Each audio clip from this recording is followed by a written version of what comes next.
My pledge is to help people who need for like people money and all this. I love Pakistan. I will sacrifice my life for Pakistan. To sacrifice my own life for Pakistan. Sorry. What do you want to be? I want to be a collector.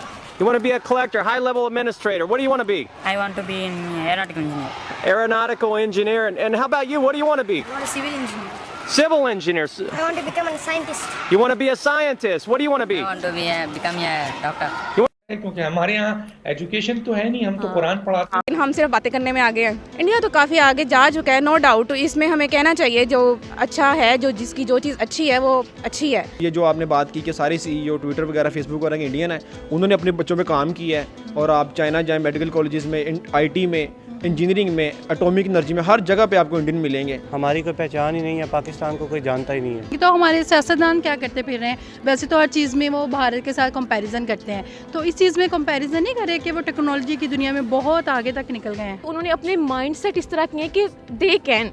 हमने इस चीज़ को बिल्कुल भी नहीं लिया हुआ कि we can. हम ये नहीं कहते इंडिया का एजुकेशन सिस्टम, या कि हम इंडिया की अगर ग्रोथ की बात करें तो हमने एक्सपर्ट से सुना कि इंडिया की ग्रोथ की सबसे बड़ी वजह यह है कि इंडिया के एजुकेशन सिस्टम है वो बहुत बेहतरीन है। दैट्स व्हाई इंडिया जो है वो ग्रो कर रहा है। खबर है लेकिन UAE से है।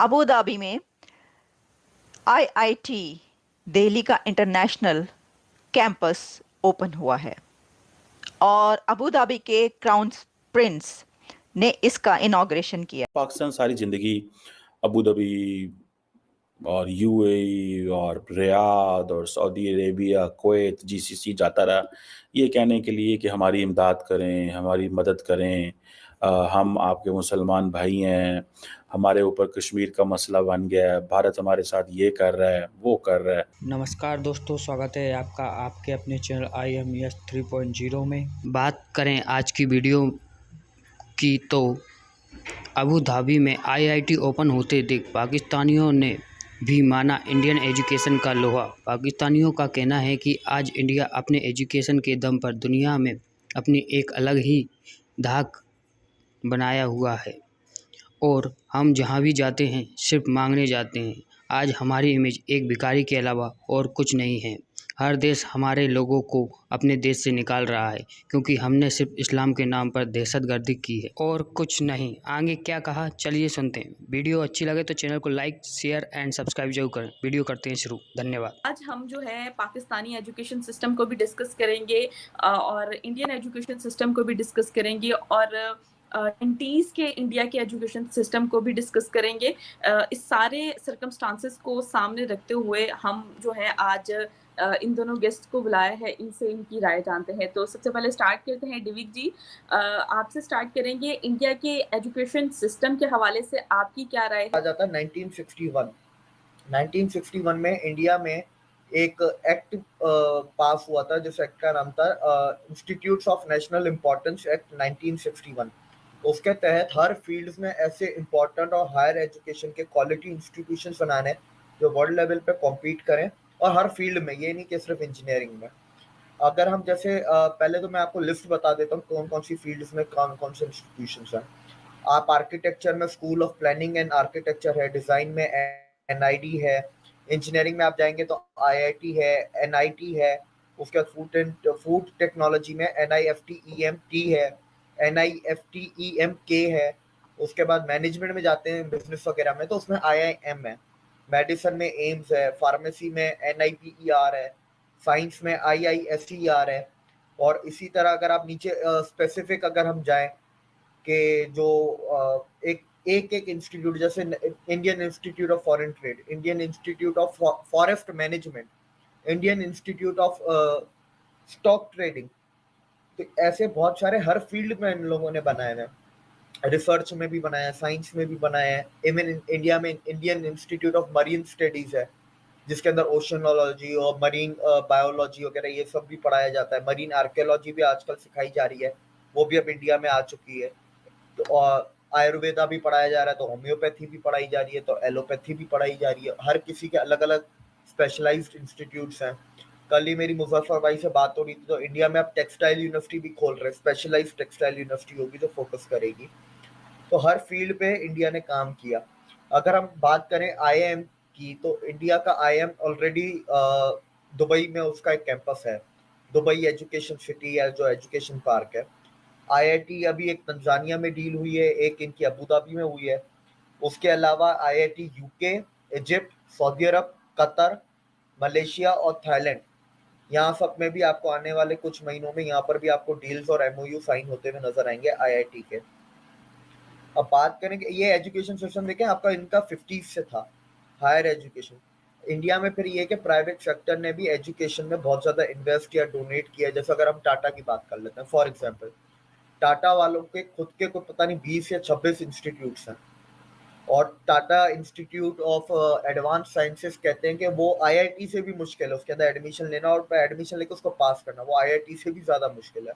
आज भारत ने जो भारत का एक premier Indian Institute of Technology है, उसकी अबू धाबी में एक समझ लें कि उसको शाख खोली है, और जो क्राउन प्रिंस हैं अबू धाबी के, ठीक है, जो अगले हफ्ते इसी हफ्ते मेरा ख्याल है जा रहे हैं, इंडिया भी जा रहे हैं, शेख खालिद बिन मोहम्मद जो हैं, वो उन्होंने इनॉग्रेशन जो है फर्स्ट इंटरनेशनल कैंपस है ये इंडिया के इंस्टीट्यूट ऑफ टेक्नोलॉजी का।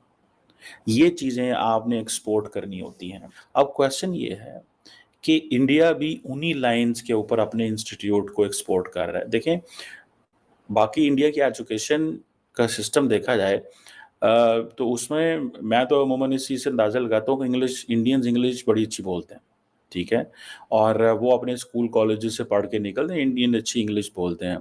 हमारे यहाँ भी अच्छी बोलते होंगे, लेकिन सिर्फ जो प्राइवेट सेक्टर में पढ़े हुए हैं वो थोड़ा सा एक सेक्टर है।